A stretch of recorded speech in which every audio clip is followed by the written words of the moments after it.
Good evening, everybody. We are about to start a live feed from the home of Svend Rønning and my home, University Place.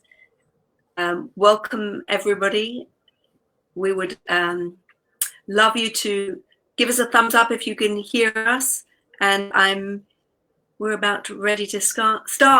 Hello, Sven. Hello. Good to be with How are you? I'm fine. Illness free. We have to figure out, like, if I clap, when do you hear me? So I don't speak over you. This is now right. Yes. To have a dialogue. Mm-hmm. So let's see. I'm going to share this. That's the first thing we're supposed to do, is copy this link and share to our friends here. So I'm going to do that right now to my phone so that folks can see that we are online, ready to communicate with you all. So let's see. I'm just going to do that. There we go. Just shared it from my phone. Hello, everybody. I hope you're all doing well. This is a salon evening for Svend Rønning to communicate with you. This is a wonderful opportunity for our patrons and friends and family to get to know our orchestra better. So please share this post, and so we can get Facebook to do everything it's supposed to do and let everybody know that we are online now, ready to have a mini salon Q&A and this wonderful program with Svend Rønning. Before he begins, this is just a brilliant title, Sven. You came up with this: the cocktail hostess, the bullfighter, and the monk. So how about you start by sharing with us a little bit about this program? Well, first of all, I'm not going to claim credit for that title. It is a great title, but it is actually something that I borrowed from Jascha Heifetz. And I think it's just he said that every great violinist should have the nerves of a bullfighter and the vitality of a cocktail hostess and the concentration of a Buddhist monk.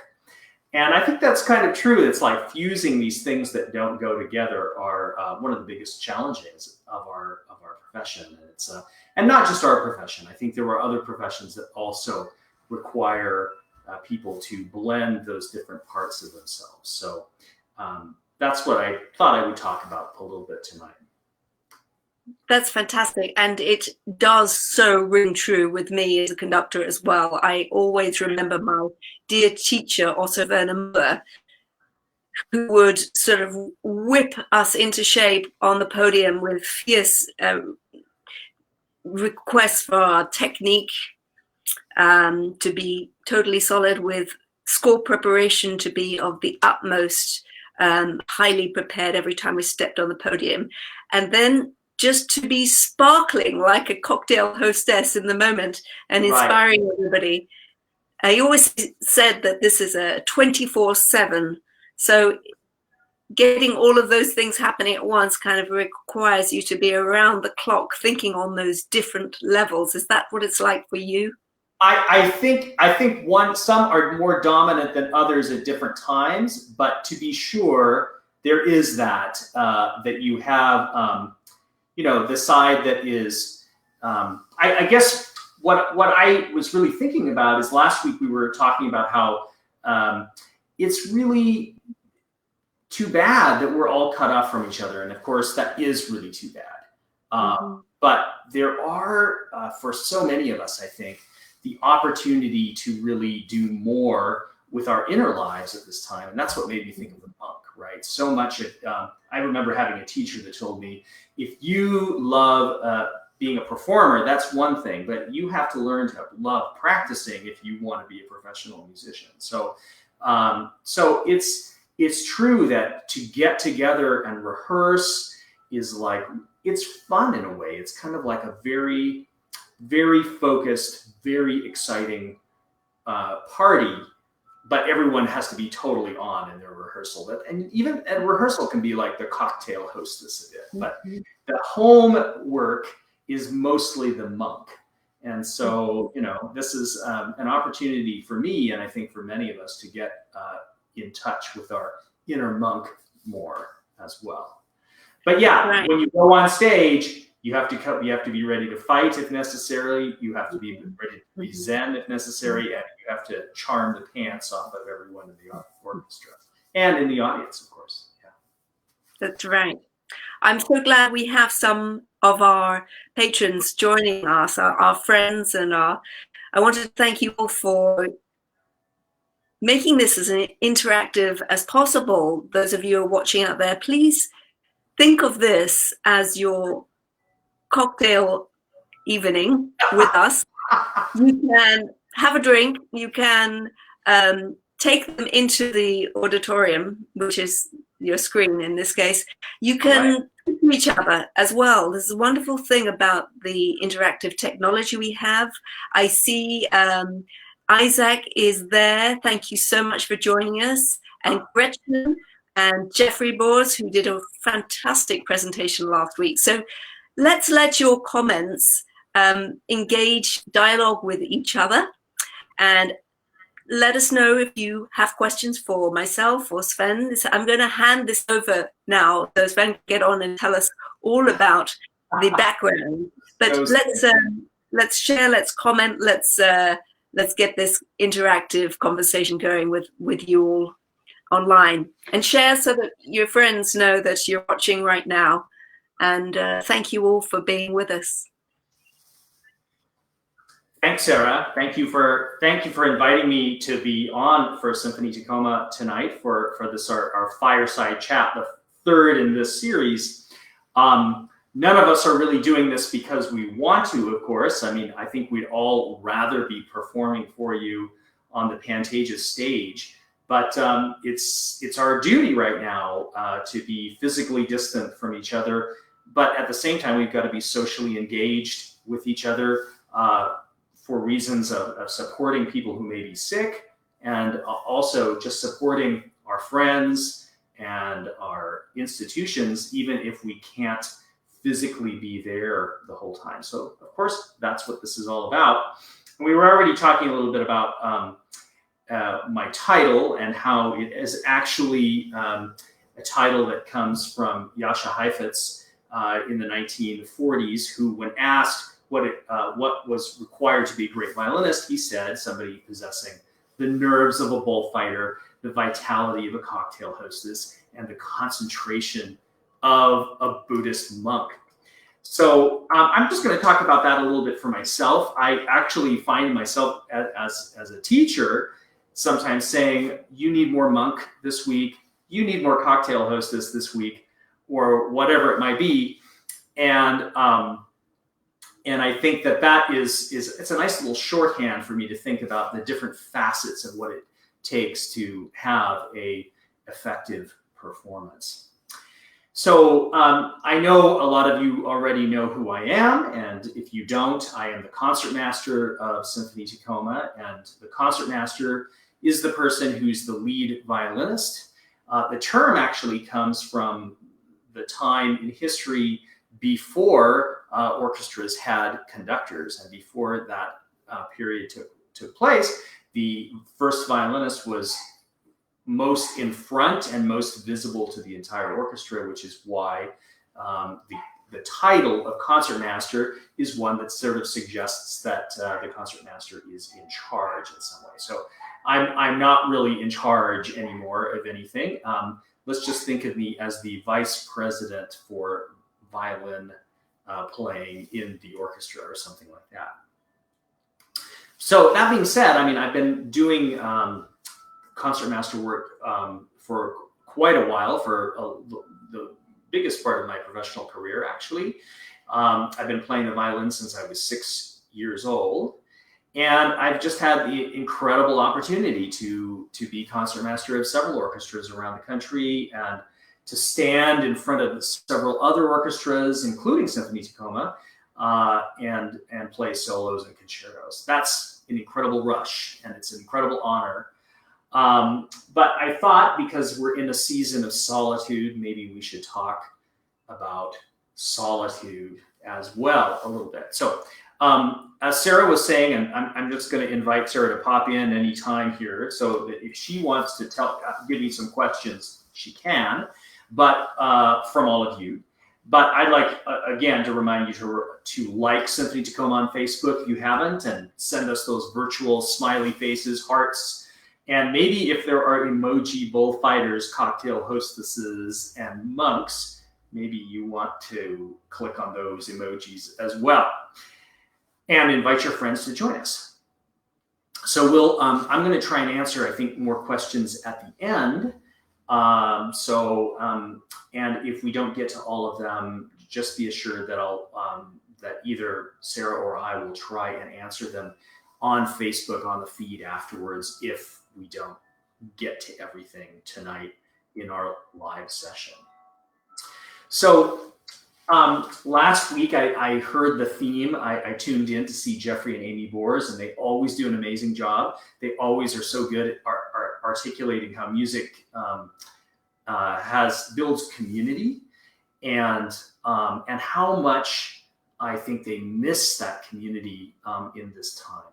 And I can, just having sung in choirs myself, I know how much, even as much as orchestra playing is a social art, vocal music is really a social art where you get together and rehearse weekly and keep that going. And that is something that we are all missing right now. But these other facets of Heifetz's comet, I think, are what I wanted to talk about a little bit more this week, because they are also important parts of being a musician. And as I said, we have some opportunities here. So when I'm developing or what I want to say then is that rather than trying to lament what's going on right now, I mean, it is serious and it's scary, but it's also, as I said, an opportunity. So one of the things that I love most about being a musician is the mental focus and the quiet solitude it takes to grow our skill. Long time ago, I had to learn to be a practice junkie. That's something that I enjoy, and I think I speak for all my colleagues in Symphony Tacoma. That's something we have, if not innately enjoyed, we've learned to enjoy. And one other interesting thing that I'm doing with all of this stuff this time is I'm taking an online course called The Science of Well-Being, or at least I'm following along with The Science of Well-Being. And some of the things that we know lead to a sense of well-being are mindfulness and a sense of gratitude. And these are things that the monk sides of our musical personalities, I think, generally need. For me, for example, slow and mindful practice is something that gives me a great sense of well-being. I almost feel like I haven't showered if I haven't done my scales in the morning. So I feel like that's a really important thing. And another kind of mindfulness is learning, just the quiet listening to other people play these pieces, reading about composers, reading about their backgrounds, their worlds, the history of science or politics or culture or art in the time of the people that I'm studying. I love doing that. And that's a monastic thing, but it's also maybe like an actor thing, right? Where I'm sort of learning the world of my character. And I guess another side, you could say, of the thankfulness is I am aware that it's a privilege to do that work. I mean, how many of us, I hope we all find places in our lives that we are aware how wonderful it is really to have the luxury of learning and the joy of meaning and purpose in work and the time to practice. So for me, those are things that I'm really enjoying right now, as I do every day. And then the cocktail hostess. As I mentioned to you, it's important, rehearsals and concerts need to be fun. I think all musicians, we do this for the joy of doing it. So when I go to rehearsal, I think of it like extremely focused and intense fun. I guess maybe like if you were turning out for a sport and working with your teammates and being coached by the coach, there's a fun in that, even though it's a very focused and disciplined kind of fun. So when I'm working with my inner cocktail hostess, I also may want to sound the sound and phrasing to have something that my colleagues and audience can feel. So for example, the monk mode, I might be just concentrating on playing the right notes or in the right rhythm. But in the cocktail hostess mode, we're thinking about making the right sound, whether it's sad or angry or whatever. Since all of us respond more to how things are said than what is said, that is such an important part of developing the music. How you're going to say the music, how you're going to say the phrase is like the reason that people want to hear you, I think. And let's see, I see some people here telling me, oh, would I demonstrate? Don't worry. That's part of the gig, and why else would I be in this business? I will perform. So, and then lastly, let me just say something about the bullfighter. Of course, we all know that performing can be a little bit scary, and that's part of the excitement. That's part of the allure. And I think it's even part of the allure for the audience, because I think that they can feel that excitement and a little bit of scary, a little bit of daredevil. That's a good thing, right? We like to be excited. But for me, I have to confess that I'm not somebody who really has a killer instinct. I don't like vanquishing, and I don't like being vanquished. I don't like the thrill of the kill, and I don't even like roller coasters, frankly. So instead, I just try to focus on the thrill of the music, and I try to make the bullfighter a character in my story, and then I become strong through the story in that way. And that is kind of my anchor. So having said all that, the thing of putting all these things together is the excitement. And maybe now would be the time to do that. Does that sound good? Sven, would you like to hear some of the questions that have been sent in? Sure, ask questions, yeah. Yes. As you're speaking there, I'm just thinking very much of this introspective introvert who has to become extrovert. Would you consider yourself introvert or extrovert, or a combination of these? Yeah, yes. I think you have to learn to be both. I think when I was a little kid, I was a real extrovert. When I was a teenager, I was an introvert, and now they have to be fused together. Yeah. Something to learn to perform. Put yourself. Right. We have a question from Bill Higgins. He said, have you ever performed the Bach chaconne? First of all, I just want to say hi, Bill. Thank you so much for all your support to Symphony Tacoma. You are such a dedicated patron. You come to rehearsals as well as concerts, and we're just so glad to have you as part of our extended family. Your question is, have you performed the Bach chaconne, Sven? And if so, will you perform it for us in the future? Oh, well, golly, what an opportunity. Have I performed the Bach chaconne? Yes, of course I have. It's like one of my favorite pieces. All of those unaccompanied sonatas and partitas, they are beautiful pieces. And they're like one of the things that, a person's inner monk really loves, right? Because you can just do them at home in your living room. And so, yes, I enjoy playing unaccompanied Bach for myself, and I love performing it. So I've done it a few times, even on programs that are all unaccompanied music. So one of the great pieces, maybe one of the very greatest pieces of the violin literature, and certainly one of the great pieces of musical literature generally. Thanks for your question, Bill. We have Gwen Taylor, your stand. I see her. I see her comment. Yes. What's my favorite cocktail? Wow. I don't know. I'll go with the one that comes from our state. I'll go with the Washington apple, which is a kind of martini. Right. I'm got to try that one myself. It's good. It's Canadian whiskey mixed in with and cranberry juice, I think, mixed in. Yeah, or maybe apple juice, I suppose. Canadian whiskey and apple juice. It's very, very sweet and very tasty, and of course, perfect for our state. We also have some comments about your students. Julie, thank you for posting this. We hope that the Northeast Tacoma Elam tune in.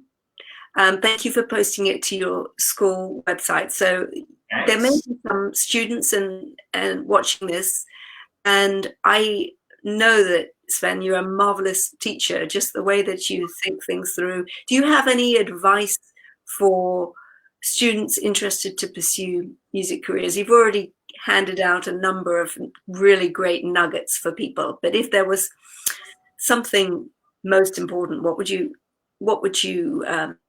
give that encouraging advice to young students out there? I think the main thing is to just keep doing it, keep performing, and keep finding places to perform and practice. Even on the days you don't feel like it, practice a little bit, and if you really don't feel like it, let's say you are sick, God forbid you get something bad, right? That's the day that, one other thing I'm really enjoying is listening to so much music right now. Not listening because I have to, but listening because I want to. I'm exploring music with these quiet days. And so listening a lot is really important.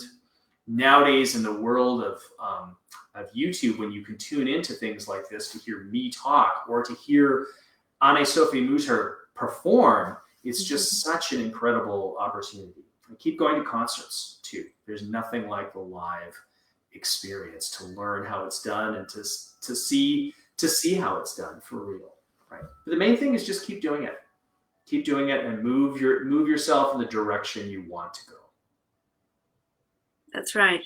Think it, do it, believe it. Right. You've got to believe it. That's right. Yeah. Right. The faith of the monk. Right. Jeffrey Bors. Jeffrey, it's great to have you with us this evening. I love your request here. Let's see if we can challenge with this. Demonstrate these 3 different personalities. First. Okay, I did think about this a little bit. Gosh, at first I thought I'd play some unaccompanied Bach, but unaccompanied Bach gets a little bit garbled up in the speed of, or in live stream, because I think it's not fast enough to catch up with the sound. But I was thinking about this beautiful piece by a person who I think kind of sums up all of these attributes, and that's the composer Maria Theresa von Paradis. It's probably somebody you don't know, but she's a composer from the time of Mozart who was blind. So she had a lot of challenges in her own life. She was blind from childhood and nevertheless managed to become a world-class performer as a singer and as a pianist. She studied composition with Antonio Salieri. She wrote over 5 operas. Amazing. But the piece that she's best known for is a little piece called Sicilian. And it has, I think, it definitely has the charm, maybe not of a cocktail hostess, but at least the charm of Maria Theresa von Paradis. Mm-hmm. And it has certainly the kind of calmingness and gratefulness of the monk.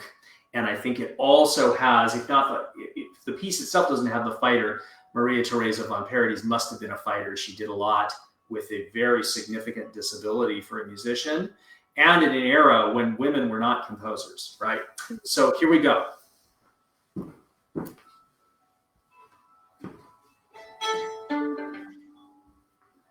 I think Susan's going to take me down. Susan, great, okay. Our wonderful marketing person who's helping behind the scenes in the technical. All right. In a bit.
Okay, there's that.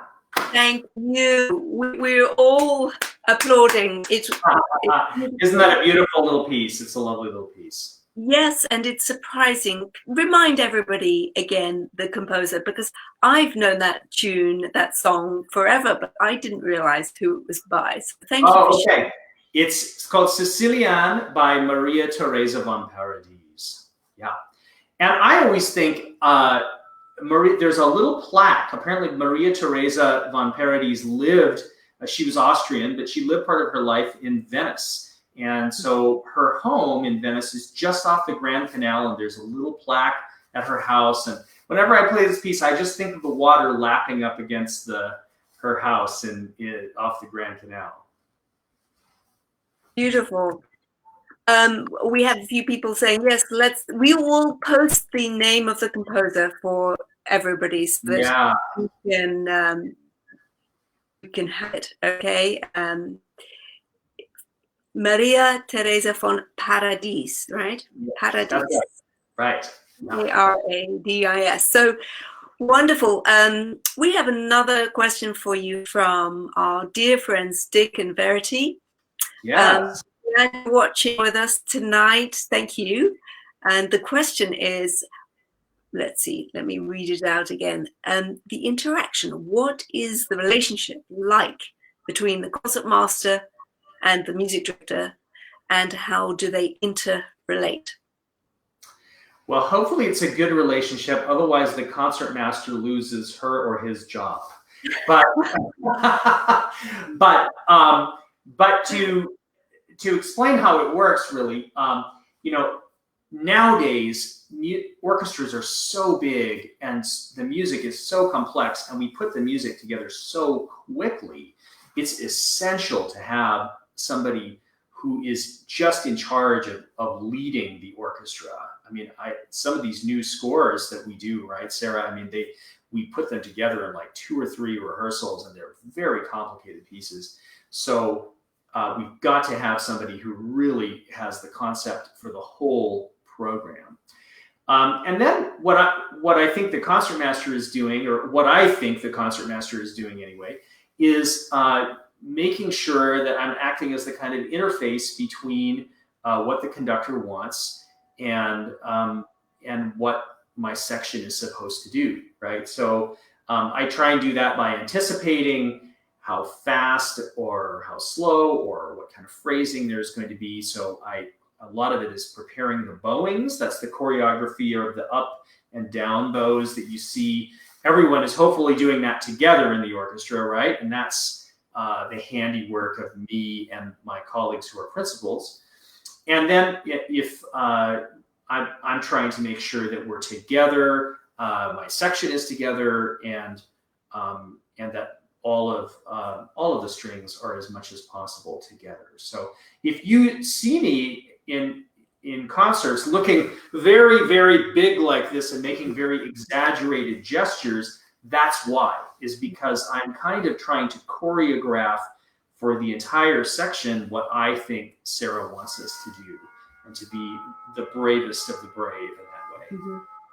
And from my perspective, the concertmaster and we have to work as a team. The concertmaster is the spokesperson also for the orchestra. So if the orchestra is not happy, and the concertmaster is aware of it, the concertmaster would maybe come to me and say, listen, we've got a problem, we need to work on something. So it's a true partnership. Certainly if musicians are not happy, then I'm not going to stay around too long either. The music, it's equal, and we work as a team. I depend so much upon principals and concertmaster for their insight, their understanding of the music, their knowledge, their preparation, their morale boosting. In a way, they're like teachers as well.